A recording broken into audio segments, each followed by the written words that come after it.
வணக்கம். உங்கள் மாயாஸ்ட்ரோ காலபுருஷ தத்துவத்திற்கு 7ஆம் வீடான சுக்கிரன் ஆட்சி பெற்று மூல திரிகோணம் பெற்ற சுக்கிரனை ராசிநாதனாக கொண்ட துலாம் ராசி அன்பர்களுக்கு உங்கள் ராசிக்கு 5ஆம் இடமான கும்பத்தில் இதுவரை சனி பகவான் சஞ்சரித்துக் கொண்டிருந்த சனி பகவான்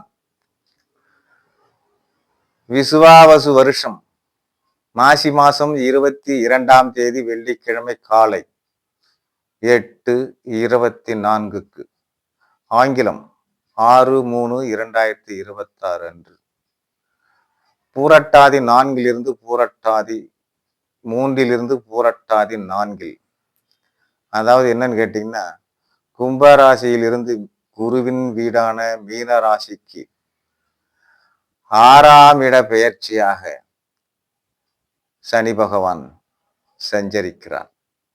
எனவே இந்த சனி பகவான் சஞ்சரிக்கக்கூடிய காலம் 6ஆம் இட சனி துலாம் ராசியினருக்கு ஒரு பொற்காலமாக அமைவதற்கான வாய்ப்பு உண்டு. எடுத்த முயற்சி அனைத்திலும் வெற்றி பெற்று எப்பேற்பட்ட எதிரியையும் சமாளிக்கும் தன்மை பெறக்கூடிய வாய்ப்பு உண்டு. எதிர்பாராத திடீர் தனவரவு ஏற்படக்கூடிய வாய்ப்பை இந்த 6ஆம் இட சனி நிச்சயம் செய்து கொடுப்பார். அடுத்து என்னன்னு கேட்டீங்கன்னா, இந்த 6ஆம் இட சனி அனைத்து காரியங்களையும் வெற்றி பெறக்கூடிய அமைப்பு. ஆக மொத்தம் 6ஆம் இட சனி ஒரு சிறப்பை தரக்கூடிய அம்சமாக இந்த துலாம் ராசியினருக்கு அமைவதற்கான வாய்ப்பு உண்டு.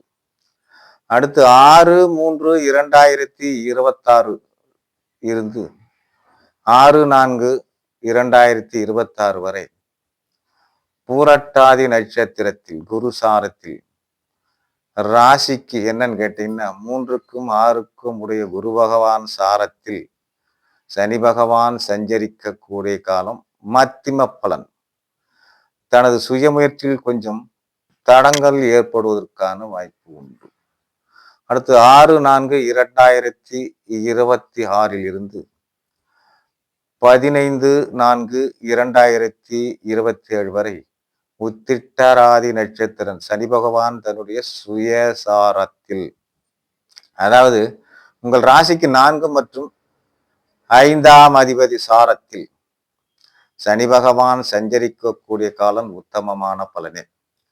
எண்ணிய எண்ணங்கள் அனைத்தும் ஈடேறி வீடு வண்டி வாகன யோகம் பெறக்கூடிய அமைப்பு உண்டு. அடுத்தது 15/4/2027 இருந்து 24/4/2028 வரை ரேவதி நட்சத்திரத்தில் புதன் பகவான் சாரத்தில் ராசிக்கு 9 மற்றும் 12ஆம் அதிபதி சாரத்தில் சனி பகவான் சஞ்சரிக்கக்கூடிய காலம். இந்த காலம் என்னன்னு கேட்டீங்கன்னா, நினைத்தது நினைக்காதது அனைத்தும் நடைபெறக்கூடிய காலம் சிறப்பே. அடுத்தது பார்வை. சனி பகவானுக்கு என்னன்னு கேட்டீங்கன்னா, 3, 7, 10 ஆகிய 3 பார்வை உண்டு. 3ஆம் பார்வையாக உங்கள் ராசிக்கு 8ஆம் இடமான ரிஷபத்தை பார்ப்பது. அதாவது என்னன்னு கேட்டீங்கன்னா, துலா ராசிக்கு 8ஆம் இடத்தை பார்ப்பதால் ஒரு பிரச்சனை இல்லை, ஆயுளுக்கு ஒன்றும் பாதிப்பு இருக்காது. சிறு சிறு உடல்நலக்குறைவு ஏற்படுவதற்கான வாய்ப்பு உண்டு. அதனால இந்த 8ஆம் இடத்தை பார்க்கறதுனால சனி பகவானுக்கு எந்த ஒரு பிரச்சனை இருப்பதற்கான வாய்ப்பு கம்மியா தான் இருக்கு. அடுத்து 7ஆம் பார்வையாக உங்கள் ராசிக்கு 12ஆம் இடமான கன்னி ராசியை பார்ப்பது அயன சயன சுகம் நிச்சயமாக என்னன்னு கேட்டீங்கன்னா, கெடக்கூடிய அமைப்பு நிச்சயமாக இருக்காது, அலைச்சலும் உண்டாகாது, நிம்மதியான தூக்கறதுக்கான வாய்ப்பு உண்டு.